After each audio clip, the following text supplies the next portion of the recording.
In-ring feuds sometimes spill out into real life, and all indications show that these WWE women simply despised one another, in storyline and out. Decades before the WWE rebranded its women's division as Divas, the fabulous Moolah was a truly dominant figure. She held the WWF Women's Championship throughout the 1960s and 70s and into the 80s. She was also the only game in town for training women to wrestle, and as a result, accusations of sexual misconduct and financial manipulation have come to light in the years since. So it's no surprise that lots of people never liked Moolah for what she has been accused of doing outside the ring. One woman registered her distaste for Moolah well before those accusations went public, though, and her reasons had to do with in-ring shenanigans. In the mid-1980s, Wendi Richter seemed to be on her way to becoming a top star. She had an on-screen friendship with pop superstar Cyndi Lauper and won the women's championship from Moolah's hand-picked champ, Leilani Kai, at the first WrestleMania. But a series of disagreements with Vince McMahon over money led to him and Moolah devising a plan to usher Richter out of the company. At a 1985 house show at Madison Square Garden, Richter defended her women's championship against the Spider Lady, who went off script and pinned Richter. Richter kicked out at 1, but the referee counted 3 anyway. That masked woman was Moolah in disguise, and the screwjob made Richter so angry she left the company the next day. She stayed out of WWE until the 2010 Hall of Fame ceremony, where she forgave McMahon, but Richter never spoke to Moolah, who died in 2007. Richter said of Moolah in 2019, "She was an evil person, and I didn't ever want to be around her."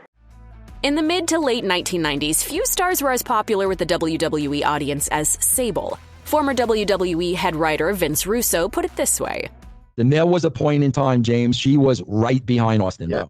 Originally a valet for her real-life husband at the time, Mark Marrow, Sable was over with fans to the point that it became inevitable that she would actually compete in the ring. But she had no wrestling experience and needed some seasoned hands to help her learn the ropes. Enter Luna Vachon. A second-generation star, Vachon was a veteran by the time she was asked to match up with Sable for her in-ring debut in 1998. WWE reportedly threatened to fire her if Sable got hurt.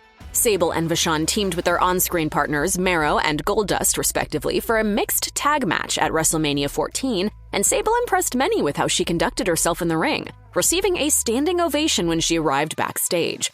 Vachon never got the same level of respect, only getting congratulations from Owen Hart for carrying Sable to a strong performance. Vachon would go on to make comments about Sable not paying her dues and forcing her way into the business, which led to the rumor that Sable refused to drop the women's championship to her later on. Vachon and her real-life husband, Gangrel, reportedly got into backstage fights with Sable and Marrow over various issues. Vachon was eventually let go by the company in 2000 and sadly passed away in 2010 at the age of just 48. Women's wrestling was not a key component of the original ECW, but the women of ECW were quite popular with the fan base, with 2 of the biggest stars being Dawn Marie, who was Lance Storm's manager, and Francine, who was known as the Queen of Extreme for managing the Pitbulls and the triple threat to ECW Gold.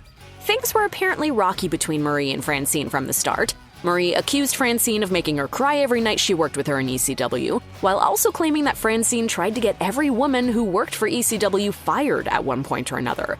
Francine has denied both accusations. The 2 got into an altercation in the ring at a show in Canada, which Dawn Marie claimed was a real fight.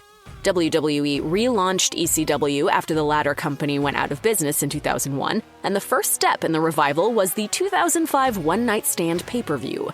Marie worked the event as a WWE talent, while Francine was brought in as a freelancer. Marie said Francine snubbed her, and Marie claimed to have launched another attack on Francine while proclaiming how much she hated her. However, Francine says the 2 women simply exchanged some words and no fight took place.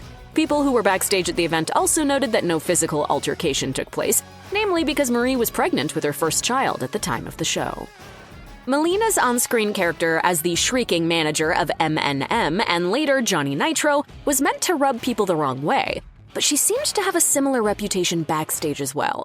Maria Kanellis claimed Melina held meetings with the rest of the women's locker room, telling them to not use certain moves that she planned on using herself, despite the fact that Kanellis felt Melina wasn't good enough to execute those moves to begin with. Melina would also reportedly instruct the women's locker room who they were and were not allowed to date, even though Melina herself was not only in a relationship with Johnny Nitro at the time, but rumors of her cheating on Nitro with Batista never seemed to go away. If Kanellis is to be believed, the women's locker room sided with her, also seeing Melina as someone who thought she was better than she actually was. Melina, meanwhile, has never publicly commented on this beef, at least not specifically. I forgive everybody for what everybody did to me. In all fairness, Ava Marie was in a pretty tough spot when she came into WWE in 2013. She moved up to the main roster after just 2 weeks of training so she could be included in the Total Divas reality show. Frankly, who would be good at wrestling on national TV with basically no training? Nikki and Brie Bella didn't see things that way, though.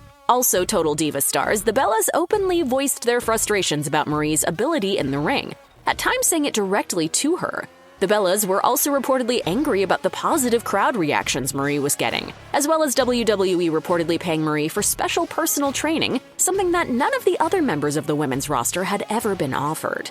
The underlying issues never seemed to go away between the three women, so much so that when they tried to patch things up, things just got even worse. When it was announced that Marie would be on Brie's team for the WrestleMania 32 kickoff show, Brie voiced her displeasure on social media by simply tweeting, "Ava Marie, seriously,